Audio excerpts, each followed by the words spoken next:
Alright guys, Gemini, back with another video, and we're back with WrestleMania 11, April 2nd, 1995 in Hartford. Wow.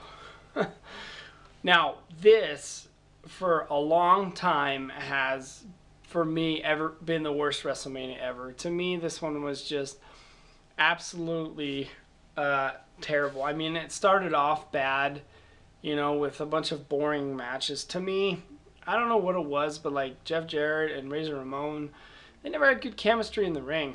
And I mean, it's kind of like a jobber fest. I mean, starting off with, you know, the Blues Brothers, who were later DOA, you know, versus Lex Luger and the Bulldog. First off, it was disgusting to see the Bulldog and Lex Luger in an opening tag team match as the Allied Powers. I was like, this is so dumb. Lex Luger and the Bulldog were two main event wrestlers, and they were opening up the show in a tag team going nowhere. Highlights of the show. Brett and Backlund, a submission match, was really, really good.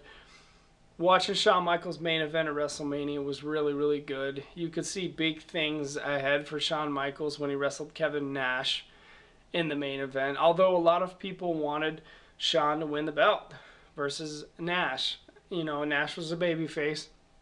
And no offense to Kevin Nash.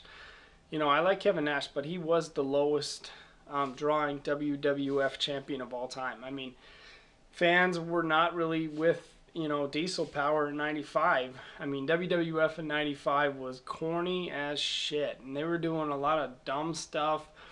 Wrestling in 95 was just corny. I mean, WCW with their Dungeon of Doom and WWF running on Diesel Power and Todd Pettengill out there looking like a big idiot all the time. I just couldn't stand Todd Pettengill. 95 was a bit of a bad year for WWF. If you look at the King of the Ring that year where Mabel won, it was like one of the lowest rated pay-per-views they ever did. I mean, they had a lot of characters at WrestleMania 11 that just a lot of people didn't care about, you know, and, you know, King Kong Bundy and The Undertaker.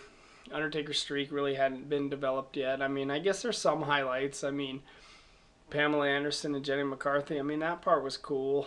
But, oh, in the main event, too, you know, a lot of people were really turned off by having a football player, Lawrence Taylor, in the main event versus Bam Bam. I actually liked it because I was damn proud of Bam Bam Bigelow working his way up to the main event. I was pretty damn proud of Bam Bam that day, although I wanted to see him go over on Lawrence Taylor.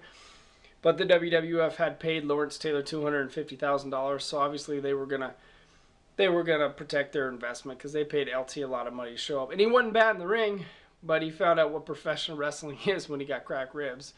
Bam Bam was a true professional out there with Lawrence Taylor. He could have taken a lot of liberties with him, but Lawrence Taylor worked really stiff in the ring. But Bam Bam took his shots and didn't lose his cool and stuff. And Bam Bam, you know, I'm sure he got a nice paycheck out of it, but that was a big deal to have Bam Bam Bigelow in the main event. It was awesome. So, I don't know, WrestleMania 11, wow, what can you really say on it? So, we just revisited April 95 in the WWF, so I'm Gemini, thank you for watching.